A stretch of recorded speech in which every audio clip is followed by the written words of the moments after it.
जय हिंद प्यारे बच्चों। आप सब जानते हैं इस बार मैट्रिक और इंटर के रिजल्ट से बच्चे खुश नहीं हैं। कारण क्या है कि बिहार बोर्ड अपने रिकॉर्ड तोड़ने के चक्कर में 25 से 30 दिन के अंदर ही जो है वह बच्चों की रिजल्ट दे देता है। परिणाम क्या आता है?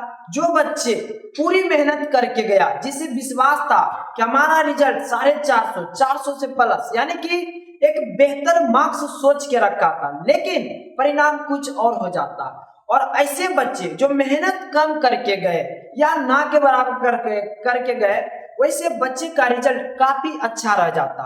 अब इससे क्या है कि काफी बच्चे हताश हो गए, हार गए, मनोबल टूट गया है, हिम्मत हुआ हार गया है कि रात दिन करके वह मेहनत किया लेकिन फिर भी मार्क्स कम आया। क्या उसका किस्मत खराब था? नहीं प्यारे बच्चों, किस्मत खराब नहीं था, बल्कि हमारे बोर्ड का सिस्टम खराब है।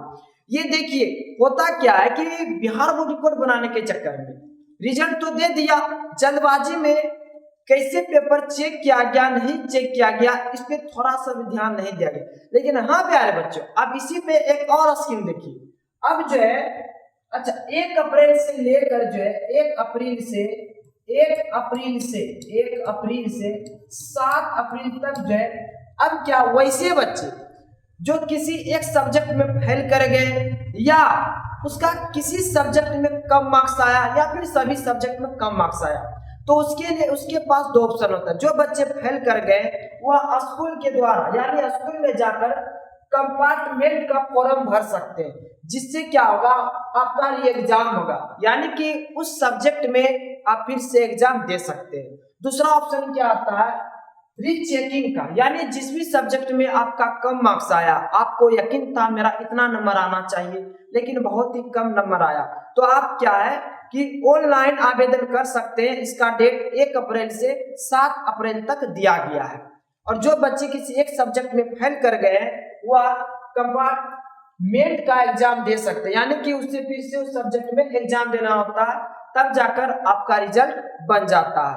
और रीचेकिंग में क्या होता है, जिस भी सब्जेक्ट में आपका कम मार्क्स आया उसे फिर से चेक किया जाता है और जो भी नंबर आपका बढ़ेगा उसे दे दिया जाता है।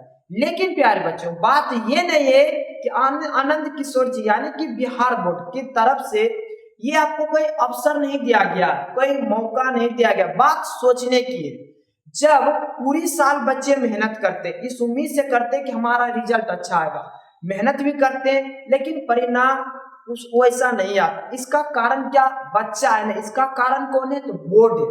तो जब कारण इसका बोर्ड है, जिम्मेदार इसका बोर्ड है, तो इसका भुगतान बच्चे क्यों करेंगे? बच्चे से क्यों इसका भरपाई करवाया जाए? प्यारे बच्चों, आपको बता दें कि जब आप रीचेकिंग करवाते हैं जिस भी सब्जेक्ट का, तो एक सब्जेक्ट का 120 रुपया लगता है। एक सब्जेक्ट का कितना लगता है प्यारे बच्चों? 120 रुपया लगता है। अगर सोचिए कई बच्चे का 2 सब्जेक्ट में भी खराब गया है, 3 सब्जेक्ट में भी गया होगा, मान के चलते हैं कि यदि हम एक बच्चे का ही एक ही सब्जेक्ट मान के चलते, तो मान लीजिए 1000 से भी ज्यादा बच्चे का जो है मार्क्स बहुत खराब दिया गया है। जितना बच्चे मेहनत किया उतना मार्क्स नहीं आया। अगर 1000 बच्चे भी रीचेकिंग करवाते तो आप सोच लीजिए कि 1000 यानी देख लीजिए 1000 गुना 120 कर लीजिए, उसके बाद देखिए कि आपके पास क्या रिजल्ट आता है। यानी इससे प्रॉफिट किसे हो रहा है? तो बिहार बोर्ड को प्रॉफिट हो रहा है। बात ये नहीं है कि हमें एक मौका दिया गया रीचे, नहीं, ये एक स्कीम है प्यारे बच्चों। जब बोर्ड ने लापरवाह किया, जब बोर्ड ने गलती किया, तो बच्चे क्यों उसका भरपाई करेंगे?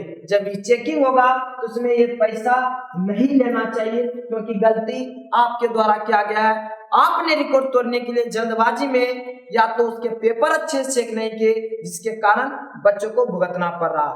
और ये आपको एक मौका नहीं दे रहे, बल्कि इसमें आपका प्रॉफिट हो रहा है।